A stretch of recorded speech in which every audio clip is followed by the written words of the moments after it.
Здравейте! Днес искам да ви представя едно чудовище, бих казал, а именно Cooler Master X-Mighty Platinum 2000.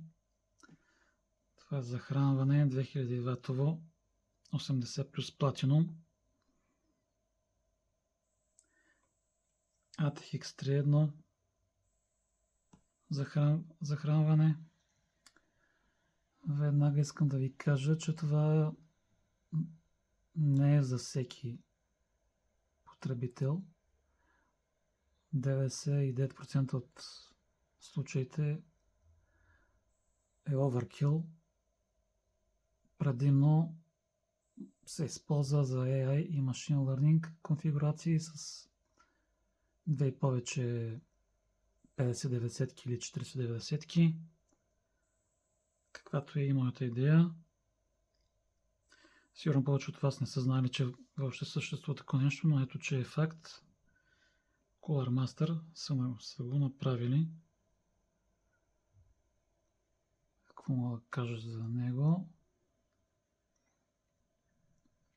Направен е да работи 24/7 под пълен товар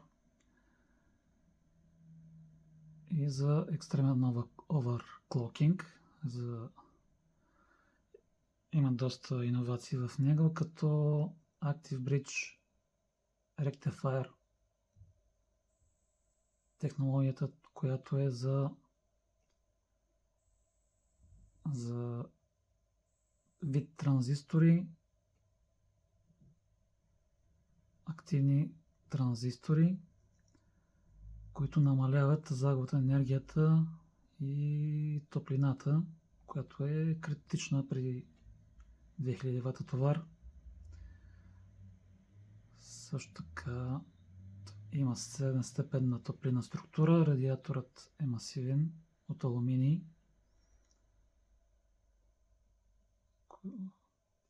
спомагаща за по-доброто отвеждане на топлината. Както казаха ATX 3.1 и PCI Express 5.1, идва с 12 волтови High Power кабели. Също така това захранване има и софтуер за мониторинг, за консумация, температура, ефективност в реално време и така нататък. Има също така и порт за връзка с двамата платка. При тестовете достига до 94% ефективност. Нека да видим какво представлява въобще.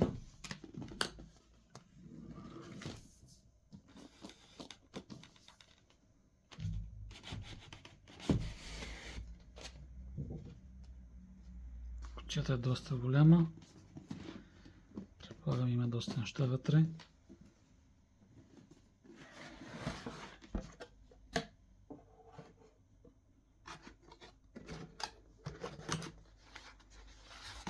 Това е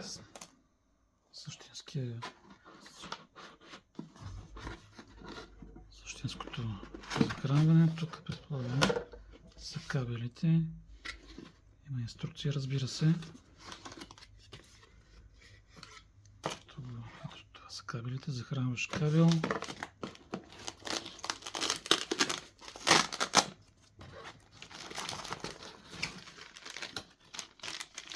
Мишо опашки.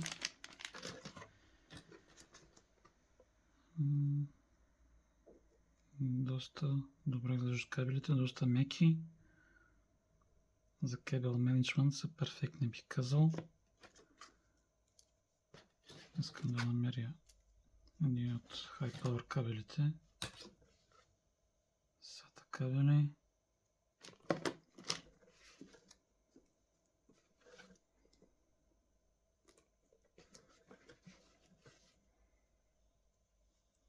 Още SATA. Ето, това е единия. Както виждате, са използвали два цвята, за да се види дали дали е мощнат кабела както трябва. Знаете, че една от причините за повечето стопяване на кабелите е недоброто монтиране на самия кабел. Сега различните производители имат различни цветове, някои са с жълт цвят, други са червен. И предполагам това помага поне визуално да се види дали всичко е наред.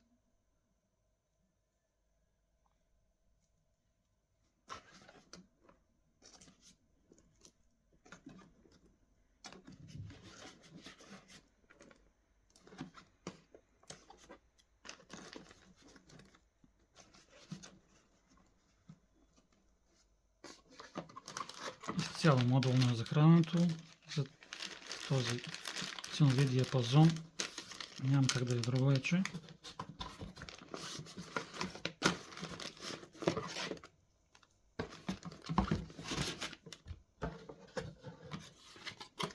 Нека видим и захранването. Доста тежичко.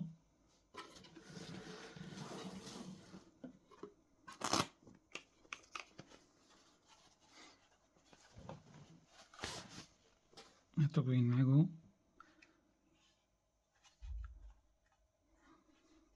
Доста красив външен вид.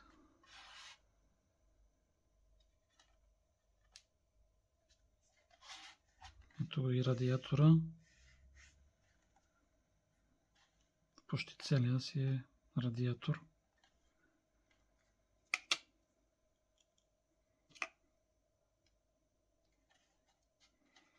Ето ги входовете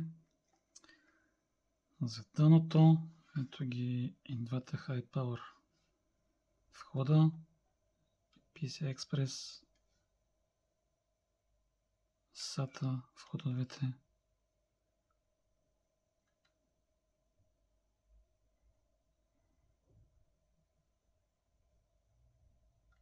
Както казах по-рано, има софтуер за пълен контрол, който изисква малко.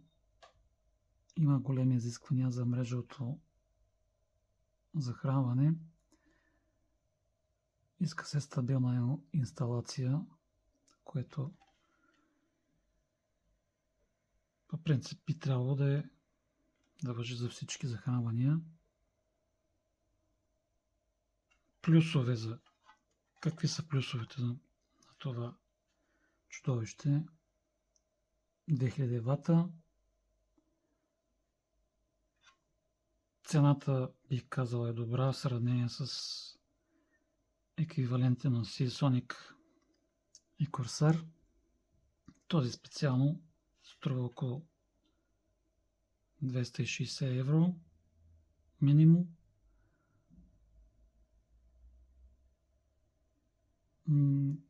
Какво мога да кажа друго? Определено не е за всеки. Всеки, който му би искал да си направи суперкомпютър в къщи, може да го ползва. Ако нямате намерение да използвате два D50-90, просто не виждам смисъл да си купувате нещо такова. Иначе супер надежден. Другия плюс.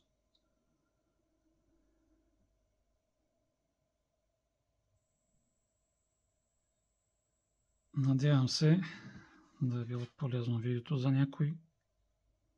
Смятам да го използвам. За сега само се на 59-ка, 50-90-ка, евентуално за втора след време. С това се спрях на този модел.